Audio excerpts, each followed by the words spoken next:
Following years of consistent publication, Marvel Comics has finally decided to put an end to the Krakoan era of comics. The X-Men recently avenged their fallen home of Krakoa and were able to battle the anti-mutant organization known as Orchis, as well as the incredibly powerful foe called Enigma. Now Cyclops is trying to pick up the pieces in his brand new home in Alaska and is bringing tons of X-Men along with him. My name is Arako Brannock, and today let's go ahead and preview the adjectiveless X-Men Issue 1, kicking off a brand new era of X-Men titles. But before we get deeper into the video, I want to encourage you to consider subscribing to the channel. From the ashes, Krakoa is gone, Orchis has fallen, but the X-Men remain always. Cyclops leads because that's what he does, Beast builds because that is what he does.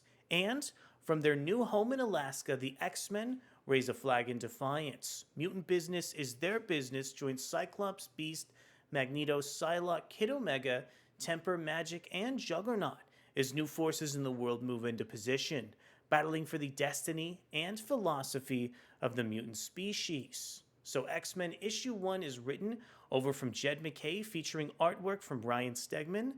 We have inks from J.P. Mayer, colors from Marte Gracia, and letters from VC's Clayton Cowles. In addition, here we have an incredibly animated cover over on the brand new X-Men 1, coming in also from Ryan Stegman, J.P. Mayer, and Marte Gracia. I think the brand new team dynamic is super interesting, especially as we get to spotlight characters like Temper and Kid Omega. Want to go ahead and give a quick thank you over to Adventures in Poor Taste and take a look at some of the opening pages from artist Ryan Stegman. Now, I think Stegman is so much different from what readers saw in the Krakoan era, delivered by artists like Joshua Cassara, Pepe Larraz, or R.B. Silva. I just think Stegman's line is a lot more curved than what we've seen from these other Krakoan artists. Also on this next page, we have so many great facial expressions over from the police chief, as well as the character of Beast. It's super interesting to watch Beast kind of walk the police chief through so many aspects of the factory here and really get caught up to speed on the current status quo for the X-Men characters. It almost feels like this scene is acclimating readers to the brand new From the Ashes era of the X-Men, and it's also really thrilling to see Beast in such a casual conversation, especially in light of some of the most recent issues of X-Force that we've seen, where Beast is carrying out just acts of violence that I thought he could never really go back from. This next page features half of a beautiful double-page spread that introduces so many of the team dynamics here within the X-Men.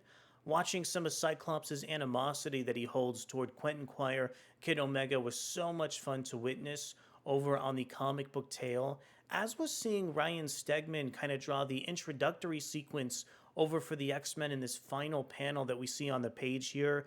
For me, this really introduces me to the scope and potential that Stegman could potentially bring it in over to the X-Men franchise. I think a lot of the battle sequences in particular have really great and distinctive layouts that carry out so much of that potential that I saw inherent within some of the previous pages in X-Men.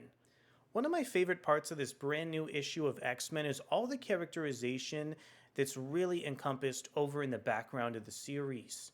Quentin Quire has some really interesting back and forth with the character of Temper, and in addition to that really interesting sense of animosity between Quentin Quire and Cyclops, there's also a really interesting relationship that's starting to emerge within Juggernaut and MAGIK here on the page.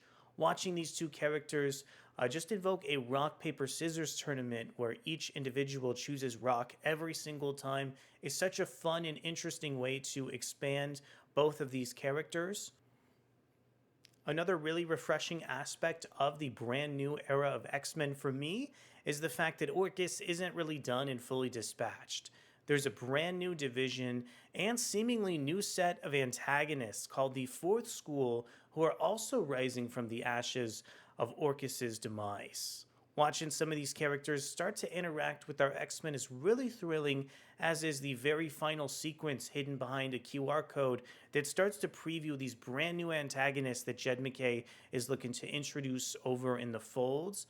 I really hope that some of the narration and final instances of dialogue are matched with some great stories as we get deeper into Jed MacKay's really epic run over on the brand new X-Men era at Marvel Comics here. So at the end of the day, I think there's something really special about this brand new era of X-Men. I'm really loving all of the brand new team dynamics and the ways that characters like Cyclops and Quentin Quire interact with each other. I think there was some really great back and forth between the police as well as Beast. Plus, some of Magneto's introduction over on the comic book tale gave the X-Men a much needed reality check and also introduced the From the Ashes era from a conceptual standpoint as well. I'm really impressed with what both Jed MacKay and Ryan Stegman brought to this series, and I'm so happy to see so many plot threads from the Krakoan Age of Comics resurface. I want to know from you, what are some of your thoughts over on X-Men issue 1? Did you think this issue was a strong beginning over to the Krakoan era of comics? Let me know down in the comments below. Thank you so much for coming to check out our video review over on X-Men 1, and we'll be back to see the future of the From the Ashes line on the X-Men comics as it develops. Thanks so much, and I'll see you soon. Bye.